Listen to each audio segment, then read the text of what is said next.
back to the Dorton and Duckett Debate Podcast. I am Lucas Dorton. This is obviously not Nick Duckett. This is Josh Amiling, folks. If you have watched the podcast, he has been on here multiple times, so it's not his first time appearance on the show.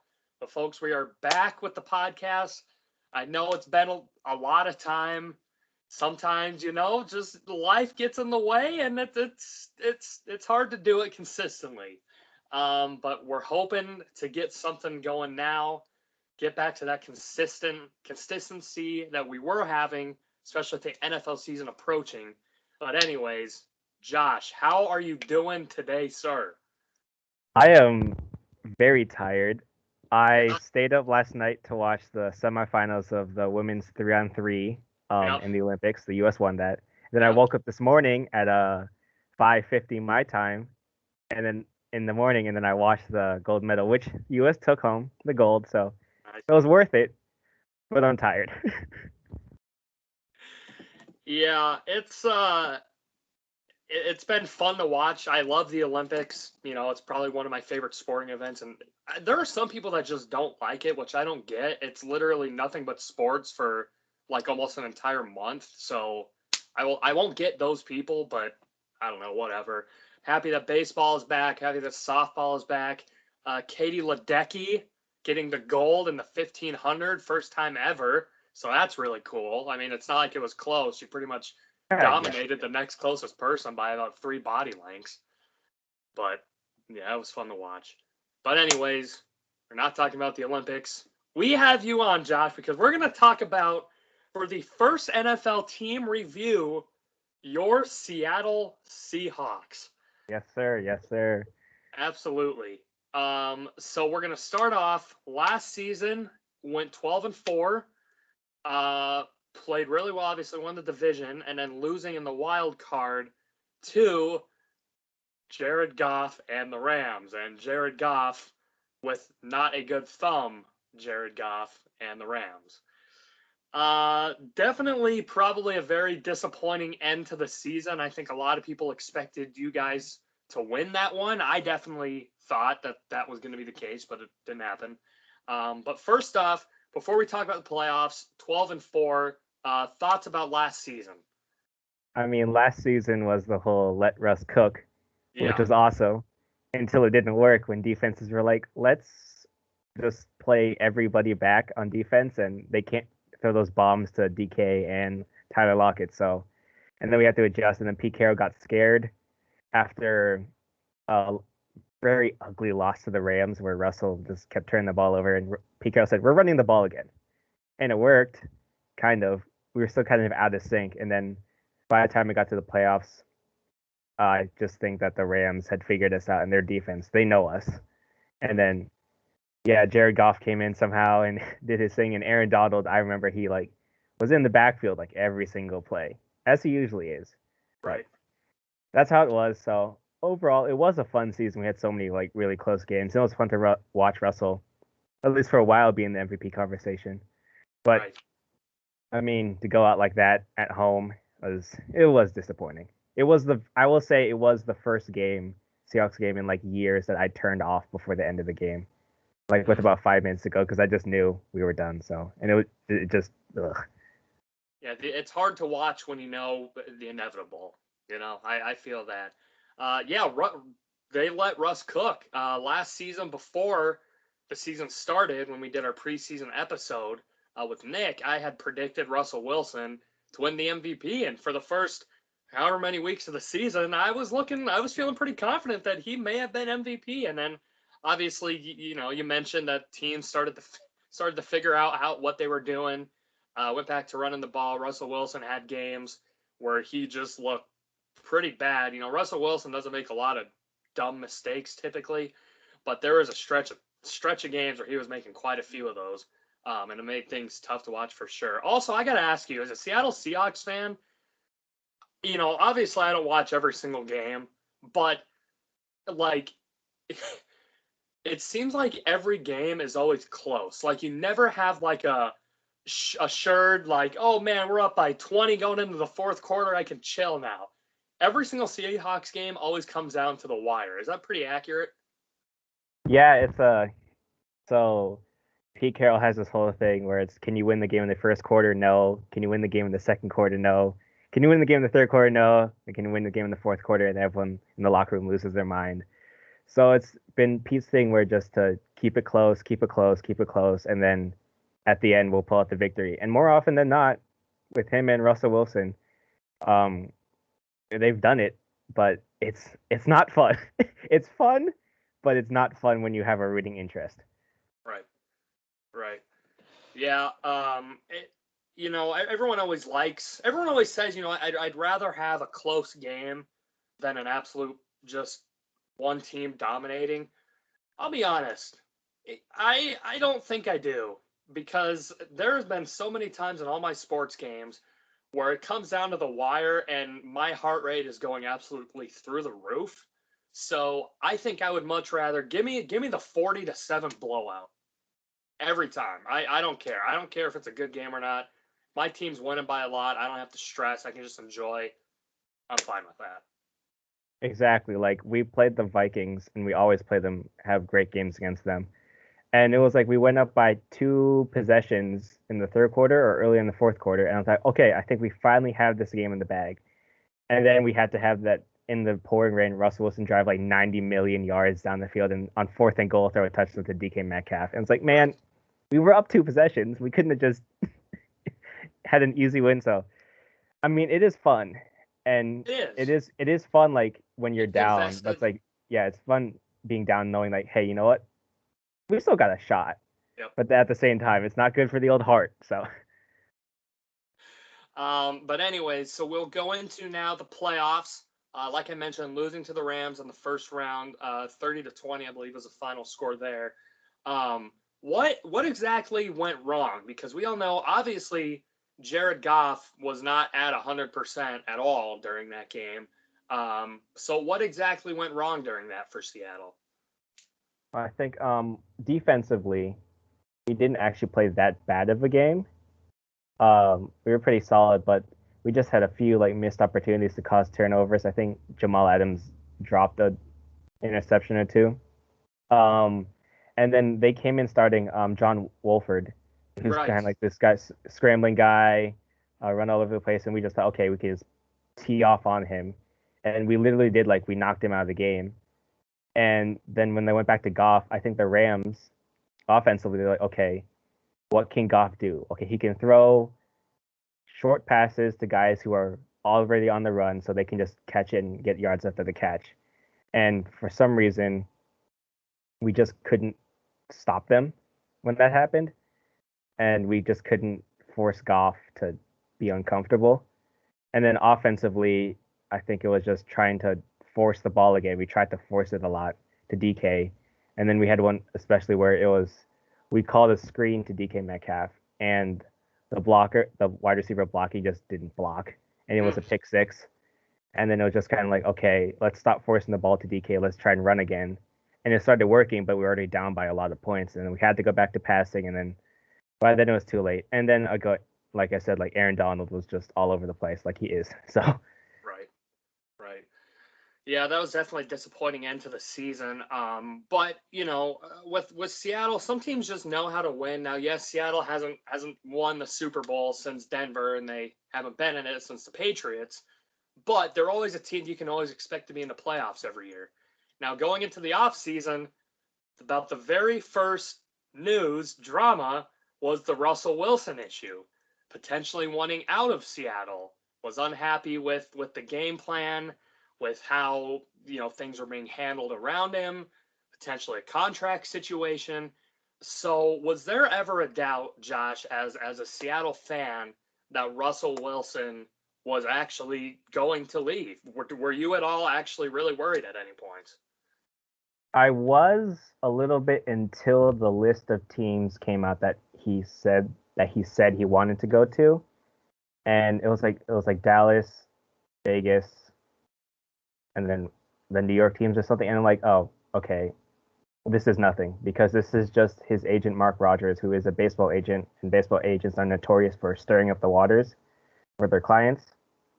because in baseball, like the players have way more power. Yeah. And so it was like, okay, it was Mark Rogers, Russell's agent, and Russell trying to play the bad guys, where it's Russell, his entire life is the nice guy. So when he was trying to be a bad dude, like Aaron Rodgers this offseason, can play the jerk and Right. did it extremely well. And it appears that he's getting what he wants. And for Russell, he tried it and it was kind of like, I'm trying to be mean and I don't actually know what I'm doing. And Mark Rogers, no one really cares what he does. Like he can say whatever he wants. And then when the list of teams came out, like I said, it was just like, oh, okay, these are literally just big markets. And that's Mark Rogers trying to say, my client wants to go to a big marketplace. And then we all knew that Russell was coming back. So I was fine after the list of teams came out. Yeah. I don't know if I ever really thought that he would actually leave. I think his frustrations were definitely real. I believe it was, Pete Carroll was wanting to build more around the defensive side of things and didn't really give Russell Wilson the best offensive line to work with. And I think he was frustrated about that. But nonetheless, they figured it out, and Russell Wilson is back in the Seattle Seahawks uniform for hopefully the foreseeable future. Now, this offseason for Seattle, not a whole lot of news that went on with him besides Russell Wilson. That was kind of the first thing that kicked it off. And after that, it wasn't too much. Now, they did make a trade with the Raiders to get Gabe Jackson, an offensive guard there. Pretty solid guard. Obviously not best in the league, but, pretty solid. So that's definitely going to help the offensive line. And then that was one of the bigger moves. Was there any other under-the-radar signings or anything that Seattle had this offseason? I mean, I'll stick with under the radar. I will argue with you a little bit on Gabe Jackson. I believe it's not that he's not the most talented or anything. It's just that no one talks about him really. Sure. Like he's like if you look at all the stats or whatever, and just like hearing from players, like he's just really good and really smart. It's just that no one talks about him because Oakland, now Vegas, just hasn't done anything, Fair. which is Fair. So he's pretty good, and I'm excited because Aaron Donald rushes up the middle. We need help up the middle because usually people don't think about a pass rush coming up the middle, but especially for a short guy like Russell Wilson, his height hasn't really affected him. But one place where it affects him, or it affected another short guy like Drew Brees, is that pass rushers coming up the middle just getting their hands in his face right away. It affects you. So other free agents we got Gerald Everett from the Rams, which is a double whammy because number one, we stole him from the Rams. Number two, he already knows the offense. Because we also got the Rams, I think, was it their QB coach or something, Shane Waldron, to now be our offensive coordinator. So hopefully we can incorporate more like jet sweeps and motions. Like the Seahawks don't use motion in the offense, which is frustrating. But like having like Tyler Lockett at least coming across the formation, that would be fun to see.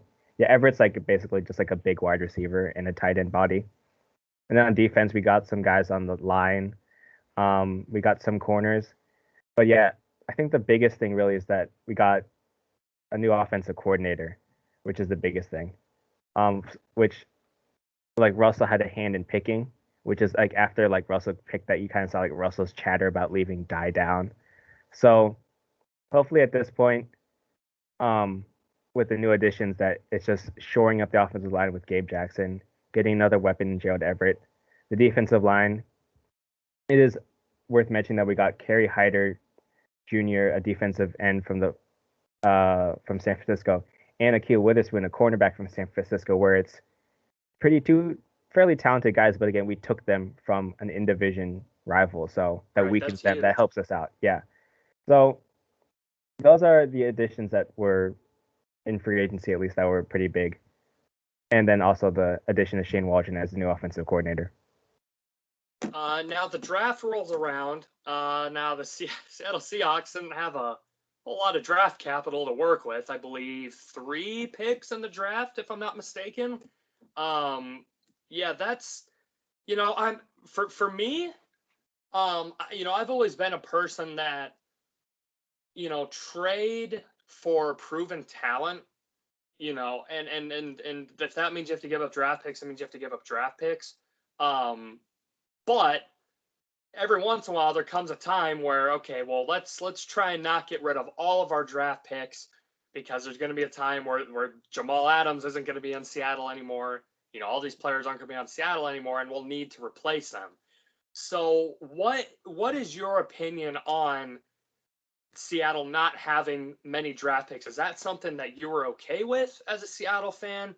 Did you wish? I mean, obviously, you probably wish they had more, but with how Seattle's team is now, what would you have rather had them do? I guess.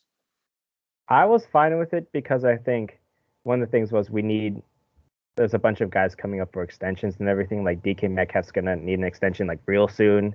Jamal Adams, we're working on an extension with him, hopefully. And like with the whole like COVID everything and like the loss of revenue and everything, not sure about the cap. I think it was smart because like people always forget that you always have to in your budget. Yeah, you pay your free agents, you pay your players, but then you have to save a chunk of that for the draft picks. And so every dollar counts. So I guess like getting the only 3 picks was, I mean, kind of disappointing because you want more darts at the board thrown. But Right. for the players we got at where they were and like the positions, I feel like it's okay because we also filled out a lot already. And like honestly, if we look throughout the team, there's no like one like glaring weakness where we needed help. There's like some guys who are like okay, like maybe league average, but it's not that bad. So I was fine with it. And I just again like the biggest thing was saving as much money as possible so we can pay Jamal Adams, Sure. which he's gonna want a lot of money. Right. Now, is that something? Do you think Jamal Adams will come back to Seattle when it's all said and done? Yeah, I think so. Like the conversations I've heard that it's been fairly good, and they're still talking with him. So he has a year left on his deal, and I'm pretty sure he loves it here. Like he seemed to like it. I know the team, loved him and everything. Liked him for like his loud vocal leadership and everything. So we'll get a deal done. We just got to figure it out. Unlike my Miami Dolphins, who Xavier Howard does not want to be on the team anymore. So that's cool. Yeah, you love to see that. So Pete Carroll, in your opinion, is this a hot seat year for him? Let's see. No. He's going into his 12th year. He's like basically tied at the hip with John Snyder, our GM. It's also his 12th year. They came in at the same time. And I'm pretty sure like because Carroll just signed a contract extension, and I think based on his age, I forgot he's like he's like either 68, 69, or 70. Like when he retires, like it's just gonna be at the end of the contract. I think he just wants one more go with Russell Wilson and this core of players. So I think he'll be fine. And I feel like more of the hot seat was for like the coordinators, really. Okay. Like we fired Brian Schottenheimer, or not fired. I think it was both sides mutually agreed to part ways because Schotty was sick and tired of Pete Carroll taking over the offense. I feel like more like if we're gonna speak of a hot seat, our defensive coordinator Ken Norton Jr., who's going into his 4th year, where I feel like he's fine as a coordinator, but like last year it took us forever to adjust our defense, and our defense was awful. And just thankful like Russell could help the offense score 30 points a game, and that helped. But yeah, Ken Norton Jr. Since he's taken over as a coordinator, he's been and I liked him a lot better as a positional coach, because he just he developed players real well. While when you're the defensive coordinator, you have to manage the whole defense. So I don't know, like he might be the guy who might be on the hot seat, which is big because Russell can only do so much, and our defense is gonna have to help him at some point. Right. Yeah. Russell cannot put the offense and defense on his back. Now he can set up the defense a lot of times, so it's maybe not as difficult. But there's gonna be times where Russell Wilson is gonna have a game where he just looks bad. It's gonna happen, and he's gonna have to have the defense bail him out, because he's bailed out the defense a ton of times too. So I definitely agree with that. I think Seattle definitely is not in the Legion of Boom days anymore. So, which is unfortunate. I loved watching the Legion of Boom play, but they're well past that, and now they got to try and start building their way up to that and get back to that level again. Because I think that's really what made Seattle who they were. Having a strong defense, but we'll have to see what happens there. So predictions. Everybody loves a good prediction now. Going into the regular season. So I'm going to give you Josh, a game by game thing, head to head matchup here, and you tell me your first thoughts about it, how you see Seattle winning, or if you see them winning, if you see them losing, and a final record, I guess. All right, so week 1 we got at Indianapolis. I'll say win. Okay, that's a tough one. Yeah. A tough one right out of the gate there. Week 2, you're home against Tennessee. I'll say this one's a loss. I know it's at home, but Tennessee's really good, so 12th man is going to be able to help you at that one. Week 3, you are at the Vikings. win. I'm only saying a win because until I see it happen, we will have nail-biter victories against the Vikings. So I'll say come win down there. to the last drive of the game every single time. Okay, week 4, then you're at the 49ers. Okay, I'm assuming at this point Garoppolo will still be playing, so I trust that we could beat Garoppolo. So I'll say a win. Okay, so we're 3-1 to start the season so far. It's a good start for Russ and the boys. Week 5, home against the Rams. I mean, they beat us at home, and they always seem, even when they were like when they had like Sam Bradford. Not that he was bad, but when it's Sam Bradford. When they had Sam Bradford, they'd beat us at home. So I'll pick the Rams because they have Stafford now. So I'll pick the Rams. Okay, 3-2, I believe. Yep. Week 6, then you're at Pittsburgh. We beat them last year, but that's because Big Ben was out. He's back. I'm gonna say a very, very close. Man, because the problem is I'm trying to look at the schedule here. I don't know if that's a primetime game. Because if it's primetime, like Russell Wilson completely changes. It looks So like it is 5:20 Pacific time. okay, that's primetime. I'll say Russell. We pull out an overtime victory. How about that? Okay. Wow, you looks like you guys have 1, 2, 3 back-to-back primetime weeks. Okay, so you're 4-2 to Good start the grief. season, and then you're playing the Saints at home, which is another primetime game at 5:15. Okay, playing either Jameis or Taysom. But then the last time we played the Saints backup, we lost, and that was at home. I mean, I'm gonna assume Jameis is starting. Well, if Jameis is starting, he's gonna do Jameis things, Yeah. and then if Taysom is starting, he's gonna just run the ball. Okay, I'm saying we win. Okay. Okay, 5-2. Now week 8, you're playing Jacksonville at home. It'll be closer than it should be, but we'll win. Okay, 6-2. Week 9, you're going into the bye week. Week 9 with a 6-2 record. That's a good start to the season. And then coming out week 10, you're going to Lambeau and playing the Packers. I know we're coming off a bye, and that's usually really good, but for some reason we just cannot win in Lambeau, no matter what the weather is, because we've played them like early in the season when it's nice. We've played them when it's cold. We lose every single time. I'm gonna say we lose here. Okay. Okay, so 6-3. Week 11, you're home against the Cardinals. I'll say because we're at home, we're gonna win. Okay, 7-3. Week 12, you're at Washington. We always have a weird loss. I'm not gonna necessarily say this is weird, but like Washington's gonna be a good football team. At least I think so. And like we barely beat them last year with I think it was Haskins starting at that point. No, it wasn't Haskins. Who was starting? No, it was Alex Smith. It was someone really bad. And now they have Fitzmagic who will do Fitzmagic things. So I will say this is a very, very high scoring game, but I think we will lose. Okay, so what is that, 7-4 now going into week 12? Or Yeah. after week 12? Okay. Week 13, home against the 49ers. 49ers, at this point, I believe Trey Lance will be starting. Okay. And I believe Trey Lance coming to Seattle, and unfortunately, he will pull off the upset. Okay, so 7-5 now. Dropped a few out of the break. Okay, so week 14, you're at the Texans. Even if Deshaun Watson is somehow playing despite all his legal issues, they're such a bad team. Like without take him off the team, they have nobody good.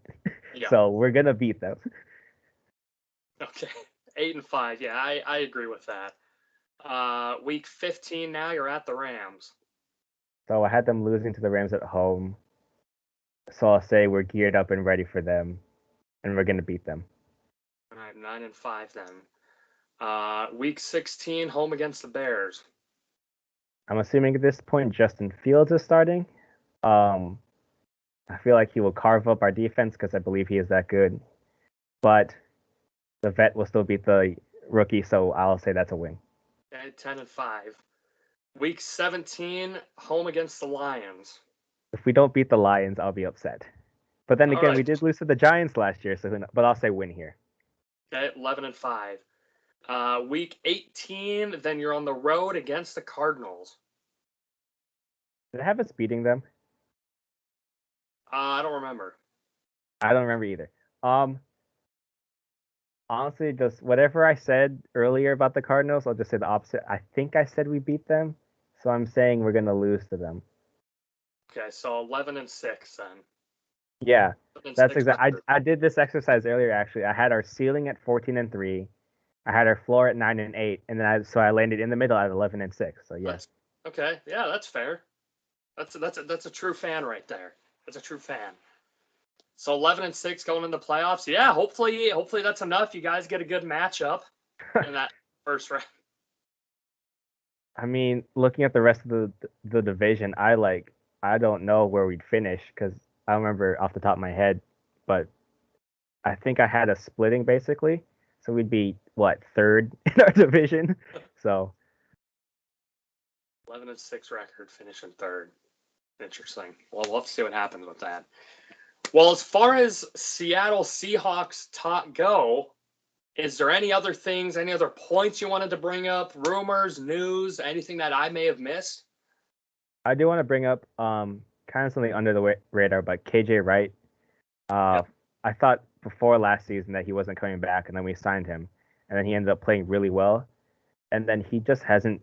I haven't heard any news on him except for my friend went to an MMA event this last Saturday. So for people watching this later on, that was July 24th, and KJ Wright was there, Oh, and as my friend said, yeah, he's still in football shape. He's KJ Wright's still really big, and that he kind of talked to the crowd and said like, yeah, he had actually talked to Pete Carroll earlier that day.